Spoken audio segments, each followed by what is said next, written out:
If you've seen Limitless, the movie with Bradley Cooper, it was sort of patterned roughly off. This is something where you take it and you're like, well, I feel more like myself than I have in a long time, and my ability to focus, you feel limitless. Starting in my mid-20s, I said, my brain isn't working the way it's supposed to. I started forgetting things. I was having problems that I didn't like, and my career was just taking off. So I said, what can I do to hack this? I ordered my first big package of smart drugs, and these are mostly pharmaceuticals. They came in, I was all excited, and I took the first of the bunch I was testing out on myself. It was called paracetam, and I use an analog of that even today, and I read about that in Game Changers. But the experience was really weird. I took it for a week, and I'm like, damn, I was so excited. I'm so disappointed, this stuff doesn't work. So I stopped taking it. And the next day I said, you know, I'm grasping for words. And I realized the previous week, every time I wanted to think of a word, it would just come to me. And then I found that I'd say, what's the word for that? What was I gonna say? And I realized I wasn't having that. What good nootropics do, the ones that aren't energizing, which is a different effect that's also helpful, they make you feel more like yourself. They reduce the struggle and the work it takes to do something. So it would have been within your skill set, but a struggle or a stretch, like, oh, I got that. Sort of like if you could, lift a 35-pound dumbbell, but it's work, and all of a sudden you'll be like, oh yeah, I got that. Maybe I could do 45. So it's this performance enhancer, but it feels so natural. It feels like yourself that after a very short period of time, you get used to having that superpower, and it just becomes your new normal. And it turns out there's a whole bunch of different racetam family drugs. Paracetam's been around for almost 60 years. It's made by Sandoz Pharmaceuticals, a big pharmaceutical company in Europe. It's protective of your neurons. It increases oxygen, but not blood flow in the brain. And we're not sure all the ways that it works, but it's got a long safety history.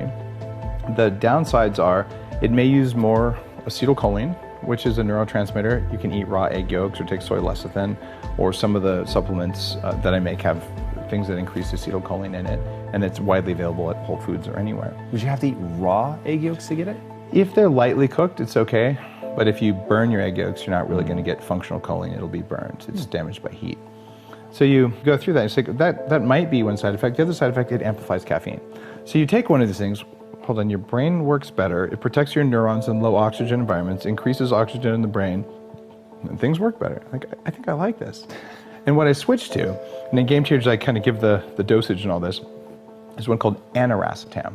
And aniracetam is lower stress. It also is the only one that increases memory I/O, or input-output.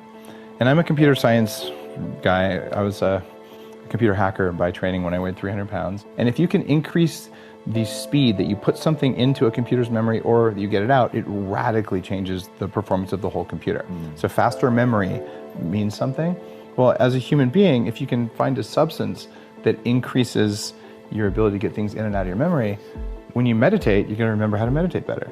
When you study, you're going to remember what you do better. When you want to recall what you did, you're going to do it better. I've been on that stuff for 20 years, and it's really impactful. Wow. There's also these things that if you increase energy in the brain, you increase performance everywhere. And that's been a big focus. My book before Game Changers was called Headstrong, all about if you increase function of energy producing cells called mitochondria in the brain, what's it going to do? And it turns out your emotions get better, your ability to regulate your emotions, your ability to recall things, your ability to just have raw power to be you, it goes up. Some nootropics, and a lot of the ones that I focused my formulations on, are around increasing energy throughout the body, but most especially in the brain. And then others are around manipulating or modifying things. Another nootropic that's really powerful is something that comes from green coffee fruit. Not the coffee beans themselves, but actually the fruit itself. And we produce it, it's called Neuromaster. There's a compound in the brain called BDNF, brain-derived nootropic factor. And this is nootropic factor, we're talking about nootropics, this is stuff that lets the brain be more plastic, more like a young brain. And it's tied to something called nerve growth factor. And if you can find a way to raise those things, your brain will act like a young person's brain, it'll learn faster. So the number one thing that we know that's free that raises both of those is exercise. High intensity interval training, lifting heavy things, stuff that you've talked about before on the show, right? But this compound in Neuromaster raises your BDNF levels 4 times more than exercise. So I'm like, I think I'll exercise and I'll take that stuff. So I want that young plastic brain. And after 20 years of trying pretty much every nootropic out there, I've settled in on what works for my brain. But my advice for you as you go down that path, and for everyone watching or listening, is your brain is not the same as your spouse, your friend, even your parents, although it's more likely to be like your parents. So the stack that works for me may not be the stack for you. And this is why when you see companies who have like 15 different racetams and all this stuff in there, don't start there. Because one of those may have a negative effect on you, and one may have a very positive effect. So try those individually. Most of the time with supplements, try all the ones that might work and see if you get the results you want, then pull them out. I found that with nootropics, it doesn't work that way for the pharmaceuticals. With the plant-based ones, it usually does. And I make something called Smart Mode, which is a set of very well-studied plant-based compounds for cognitive enhancement. Kind of a different universe than the pharmaceutical side. And it's funny because another nootropic that's controversial, and it's in Game Changers, is microdosing of LSD. Yes. I interviewed 500 plus people, Nobel Prize winners, all these people, and I said, not what does one person do? I asked them all the same structured question, but what do they all have in common? Like, what are the rules they follow to become game changers? Not all of them microdose LSD. In fact, very few of them do. But the 3 big buckets that came out of all this research over several years was they do things to be smarter, faster, and happier. So happiness doesn't come from wealth, but wealth can come from happiness. But being angry and tired and unhappy all the time is not a good way to become successful or to change the game in your field, or frankly to become wealthy or powerful or whatever else is important. I also got from the data, not one person who's been a game changer named, when I asked 3 most important things in the world for people who want to perform better, not one said wealth, power, or fame.